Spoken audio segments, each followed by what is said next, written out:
Hello, this is Tina from Homeschooling and Oils, and today I'm going to be showing the inside contents of the Scott Foreman Everyday Spelling.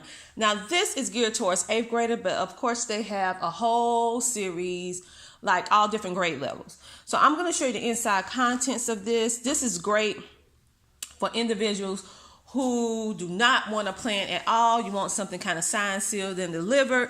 You want something that's relatively inexpensive, and you want to be able to travel and go and don't carry a whole lot of thick books. This will kind of keep you going while you're out and about and going or traveling or whatever the case may be. You can even use this as a standalone and just add other stuff to it. So let's go ahead and get into it.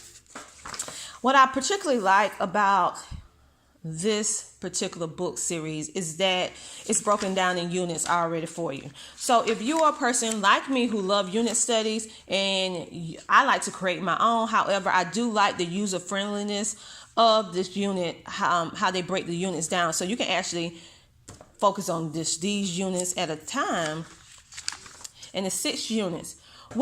Now it's 2 different versions of this, and if I would have thought about it, I would have showed you the first version. I think I actually gave it to another homeschooling mom.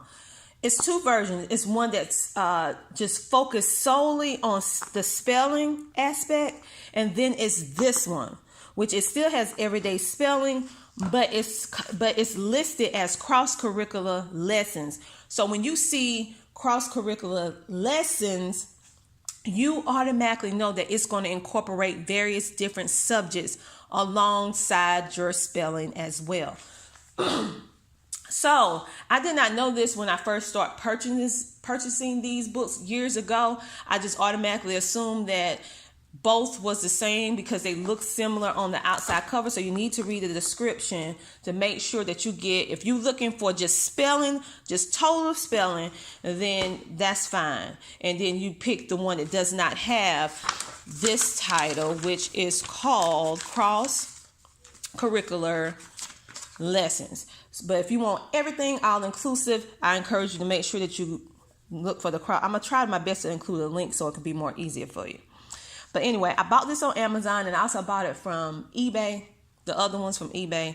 So you can kind of get them from a variety of different areas. So with the cross-curricular lessons, you see it has a section. It's always going to do spelling. It's going to touch on spelling and grammar. All of the everyday spelling always do something into effect of grammar and spelling all the time. That's a done deal.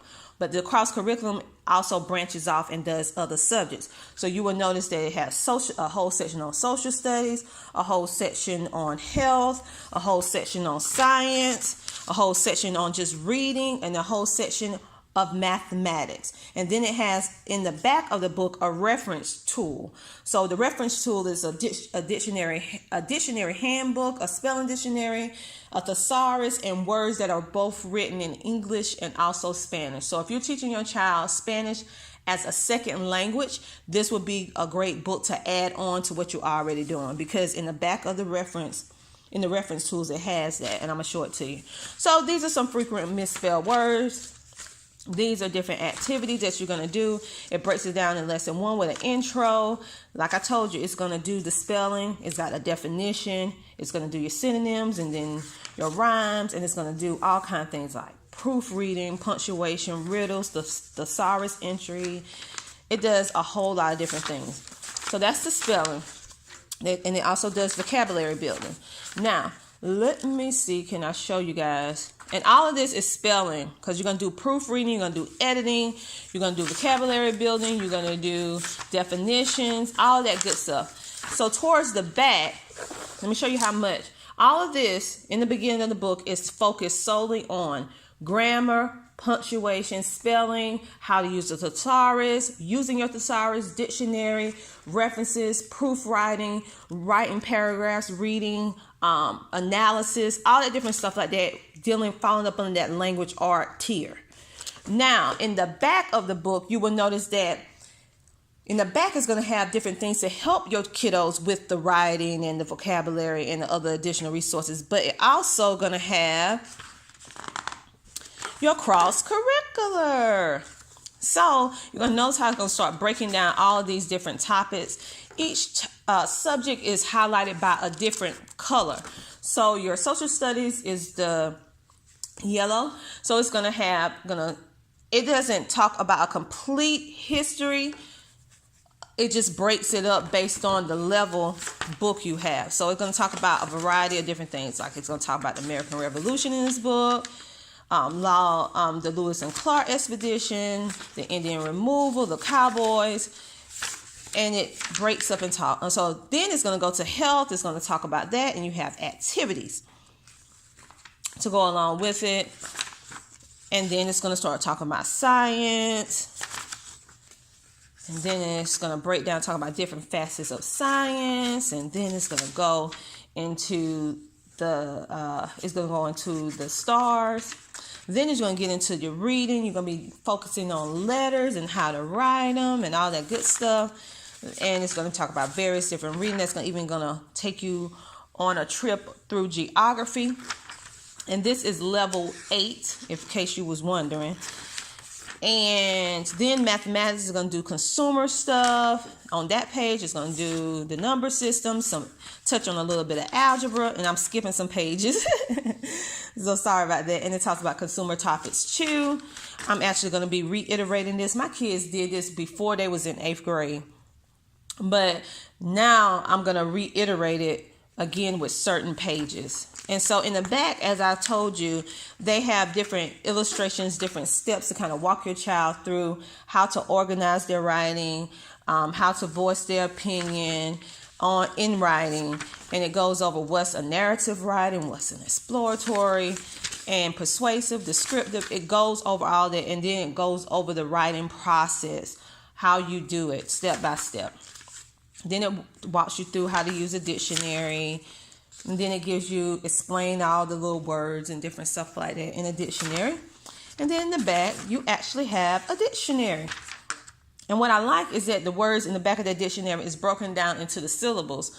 So if you have a child that have difficulty with reading, spelling, have dyslexia, this small little facet of them just breaking the word down in syllables is a lifesaver when you're trying to break it down to your children that has a learning difference. And even a child that doesn't have a learning difference, maybe they never saw that word before, and then they see the way the word is broken down, they will be able to pronounce the word correctly. So I love that aspect because, most dictionaries, that's not a traditional dictionary. They just have the word written straight out with no breaks in it, alerting the person to how the word is actually broken up. So I like it. That is the end of this book.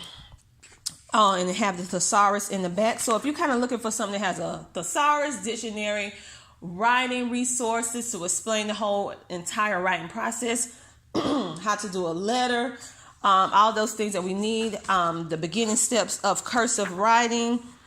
And also in the very back of the book, it has another section that I had talked about earlier, where if you're teaching your child a second language, which is Spanish, they actually have the English word, and then they turn around and show you the Spanish word, the same word. So you can easily add this to your Spanish curriculum as a resource or an additive to help them with their Spanish. So it's the English word first, then the Spanish word.